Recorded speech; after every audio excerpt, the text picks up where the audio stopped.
checking out this video. Don't forget, like and subscribe. Dave, I got a question for you. I got a Dynamite story for you first. No, I got a question first. Okay. I can't go to the story until I ask this question. Okay. The show ended with the return of Toni Storm. Yes. Toni Storm's back. You mean to tell me that after being gone for 4 months, she is returned to AEW, and her return match is going to be on Rampage? Yeah, isn't that crazy? Dave, I can't.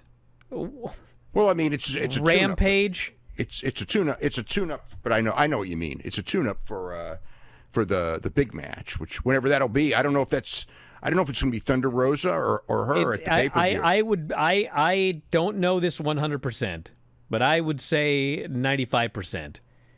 I'm pretty sure it's Thunder Rosa, who has had 2 matches in 4 months, both wins over Harley Cameron. I believe she is facing Mariah May at World's End. Well, that makes no sense. Which, if that's the case, why did they bring back Toni on this show? And why is her return match on Rampage? I have no answers to those questions. So I can't tell you. My question is why did you drop the gimmick?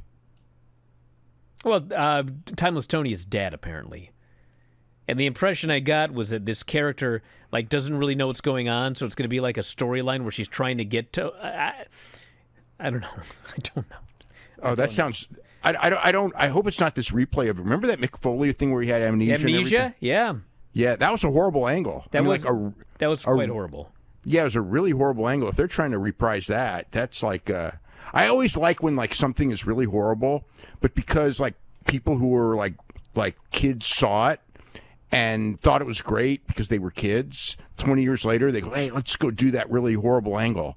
You know, I hope that's not this, but it's also a different era. I mean, something that would be really horrible. I mean, there's a lot of things that would have been really horrible 20 years ago that are being done routinely on TV now that are, nobody even blinks an eye over because it's just a different era. It's it's a lot less serious.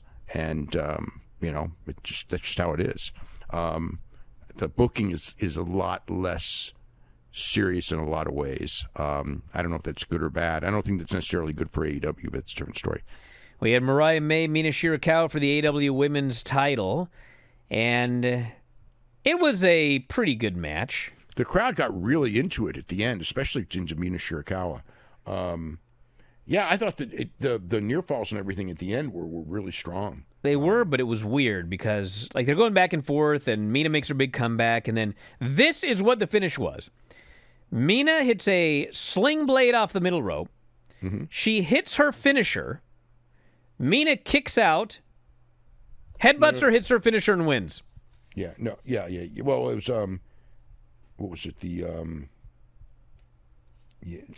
I forgot. What was the move they did for the near fall? Oh, the glamorous driver. That's right. So Mina does the glamorous driver, her finishing move. Mariah May kicks out, and then Mariah May just basically gets up, hit the Storm driver for the pin. Yeah. That's like total CMLL. And not one of the things I like about CMLL where they'll have a match where somebody does their finisher, there's a kick out, and then the person who is the finisher, who has had the finisher hit on him, just does their finisher right away, no transition, no nothing, and wins. Yes. I always think that it's a very jarring finish. I don't like it. It doesn't build well.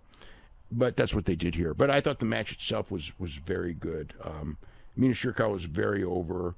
Thunder Rosa was in the crowd with signs, like as a fan. And she was screaming, "Mariah is not my champion." And then after the match, when Toni Storm showed up in her old Toni Storm gear, Thunder held up a sign that said WTF. Yeah. And then the show went off the air. Yep. That was the end. So yeah, Toni's back. She's wrestling on Rampage. Mm-hmm. And Thunder Rosa is getting a championship match with Mariah May at the pay-per-view. Presumably. I guess we'll have to wait for that to be official. But, yeah. I was left with a lot of questions when this show ended. I don't know about you. Yeah. They also announced for Collision Mordos against Okada, and Mark Briscoe against Kyle Fletcher. So, interesting matches. Yeah, so that's being taped tomorrow night in St. Louis. Hey, if you love this clip, have I got a deal for you? WrestlingObserver.com. Do you have a commute? Do you work out at the gym? Do you like listening to audio on your headphones or your earbuds or whatever the kids use today? Well, WrestlingObserver.com will give you all the audio you'll ever need in your life. Over 15,000 audio shows. Every audio show that we have ever done, dating back to 2005, is available for subscribers at WrestlingObserver.com. Every time a new show comes out, you can podcast it directly to your phone. If you have a commute, as noted, if you go to the gym, if you like to lift weights and listen to Granny review soap operas, well, WrestlingObserver.com gets you full access to all of these shows and all of these archives. You can go back and listen to TNA reviews from 2010. You can go back and listen to reviews of every WWE pay-per-view, every big story that's ever happened in wrestling. You can get access to that at WrestlingObserver.com. Plus, full access to the Wrestling Observer newsletter every week. 40,000 words of news and information in pro wrestling. Why get all your scoops off Reddit, which aren't even accurate most of the time? Go right to the source, the Wrestling Observer newsletter. You also get Observer archives dating back to 1990. So check it out today. Thousands of issues of the Wrestling Observer newsletter. Tens of thousands of hours of audio. All for $12.99 per month or as low as $9.99 if you sign up for a year. You'll never run out of audio if you subscribe to WrestlingObserver.com. So head up there, check it out today, and I'll talk to you again after a while.